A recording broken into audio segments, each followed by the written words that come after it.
বাদুড়িয়ায় রথযাত্রা উৎসব হচ্ছে, সেটা তো তোমরা অনেকেই জেনে গেছো।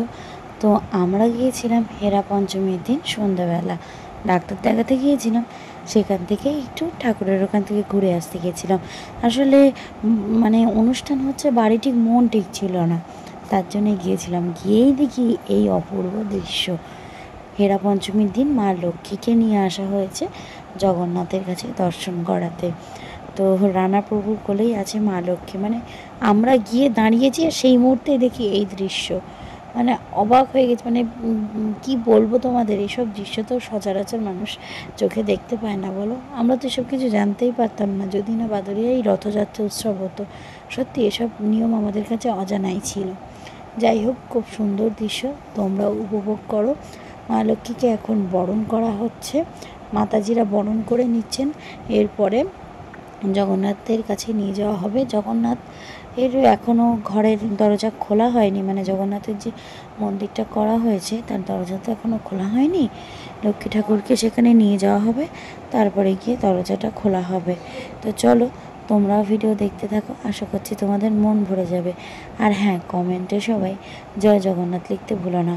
আর একটা কথা বলি, এসব ভিডিও যাদের ভালো লাগবে না তারা ইগনোর করে যেও, আর যাদের ভালো লাগবে একবার জয় জগন্নাথ লিখে যেও। জগন্নাথ সবার মঙ্গল করবে।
বেশিক্ষণ থাকতে পারলাম না, এইদিকে তো পুজো চলছে, কিন্তু সৌরিক এত জ্বালাতন করছিল, আমরা থাকতে পারলাম না।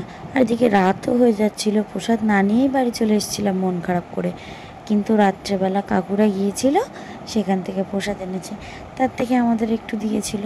আমরা সেটা পরম ভক্তি ভরে খেয়েছিলাম, কিন্তু মন ভরেনি। যে ভগবানের প্রসাদ যতই খাও, পেট তো ভরে, মন তো ভরে না। তাই পরের দিন আবার চলে গেছিলাম। আর পরের দিন দেখতেই পাচ্ছ তোমরা, দিনের বেলা গেছিলাম, মানে দুপুরের টাইমটা। এই টাইমটা দেখো একদমই ফাঁকা, কোনো লোকজন নেই। শুধু যারা ভগবানের রান্নাবান্না করছিল তারাই আর কি, ওই যে কোটা বাছা রান্নাবান্না করা এগুলোই করছিল। তো আমরা সেই টাইমটা চলে গেছিলাম। কিন্তু ভগবানের অশেষ কৃপা দেখো, আগের দিন প্রসাদ না পেয়ে মন খারাপ করে ফিরে গেছিলাম বলে পরের দিন ঠিক আমাদের কপালের প্রসাদ জুটিয়ে গেছিলো। ওই যে বলে না, কোনো কিছু যদি মন থেকে তুমি চাও, সেটা পাইয়ে দেওয়ার জন্য ভগবান ঠিক তোমার সহায় হয়। সেরকম আমাদেরও হয়েছিল, আমরাও গিয়ে পৌঁছেছিলাম, সেই সময় আমাদের ভোগ দর্শনও হয়ে গেল।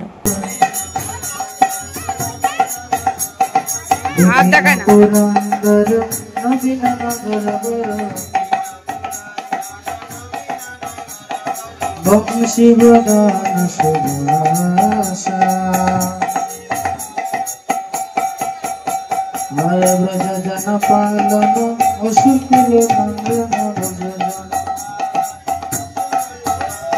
আর ব্রজ জন পালন অসুকুল নাশন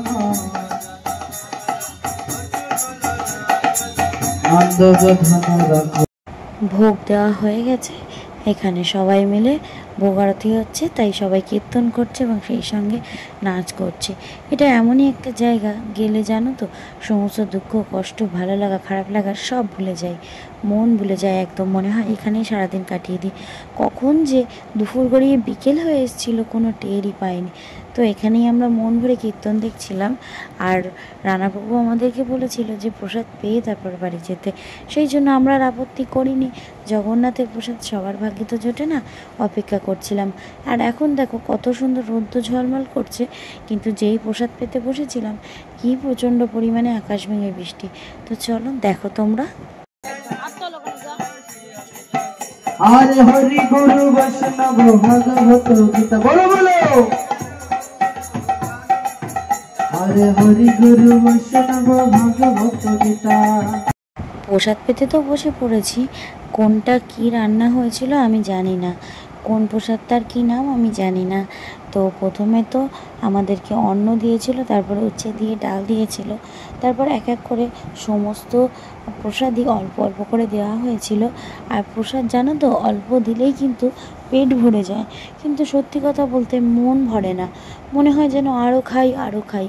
বাড়িতে যা না খাই তার থেকেও কিন্তু বেশি পরিমাণে প্রসাদ পেয়েছিলাম, কিন্তু ওই যে মন ভরছিল না, মনে হচ্ছিল যেন আরও খাই। জানো তো ভগবানের কি অশেষ কৃপা। প্রথম বছর যখন এখানে রথ উৎসব হয়, প্রথম বছর আমরা গিয়েছিলাম, সেবারও কিন্তু একদম পাত পেরে প্রসাদ খেয়ে তাই এসেছিলাম। এই বছরও তাই। কি মন হয়েছিল, আগের দিন রাত্রে প্রসাদ পাইনি বলে, প্রসাদ পাইনি না, প্রসাদ আনতে পারিনি বলে পরের দিন আবার গেছিলাম, তো একেবারে পাত পেরে পেট পুরে প্রসাদ খেয়ে তাই এসেছি। কত রকম পদে রান্না হয়েছে দেখো তো, সব কিন্তু ভগবানের কৃপা। এখানে রোজই 56 ভোগ রান্না হয় এবং সেটা ভগবানকে দেওয়া হয়। যখন প্রসাদ পাচ্ছিলাম দেখো বাইরে কি পরিমাণে আকাশ ভেঙে বৃষ্টি হচ্ছিল, আর এদিকে সৌরিক সোনাও কিন্তু বসেছিল প্রসাদ পাওয়ার জন্য। এবার ও বলছিল যে ওর দিকে ক্যামেরা ঘোরাতে, ও একটু ক্যামেরায় পোজ দেবে, এই ওর দিকেও একটু ক্যামেরা ঘুরিয়ে দিলাম। আর এখানে কিন্তু আমরা সবাই প্রসাদ পেতে বসে গেছি, সবাই মিলে মন ভরে প্রসাদ পাচ্ছি। আর এত অপূর্ব এর স্বাদ, ভগবানের দৃষ্টি পড়লে প্রসাদ যেন অমৃত হয়ে যায়। কে জানে এই প্রসাদ কার ভাগ্যে আছে, যে পেয়েছে তার অশেষ ভাগ্য ভালো।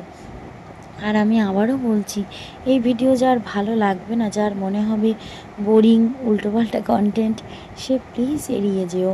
আর যার মনে হবে না জগন্নাথের দয়া আছে, ভালো ভিডিও তোমরা দেখছো, তাহলে অবশ্যই একটা লাইক করো আর জয় জগন্নাথ বলে যেও। এদিকে দেখো কত রকম পদ রান্না হয়েছিল, সব কিছু আমাদেরকে একটু একটু করে দিয়েছিল। আমরা পেট পুরে প্রসাদ খেয়ে তারপরে বৃষ্টি মাথায় বাড়ি এসেছিলাম খুব আনন্দ করতে করতে, কারণ ওই যে প্রসাদ পাবো এটা তো আশা করিনি। আমরা এমনিই জগন্নাথ দর্শন করতে গেছিলাম, দর্শন করতে গিয়ে প্রসাদ পেয়ে গেছিলাম। আর রানাপ্রভু এবং আমাদের বাড়ির পাশের এক কাকিমা, উনি ছিলেন বলেই হয়তো আমরা পেট পুরে প্রসাদ খেতে পেরেছি। আমরা কিন্তু কোনো রকম কুপন কাটিনি, কিন্তু তারপরেও পেট ভর্তি করে খেয়ে তারপরে এসেছি। এখানে কুপনেরও ব্যবস্থা আছে, সেইভাবেও প্রসাদ দেওয়া হয়, তবে আজকে রথযাত্রার শেষ দিন।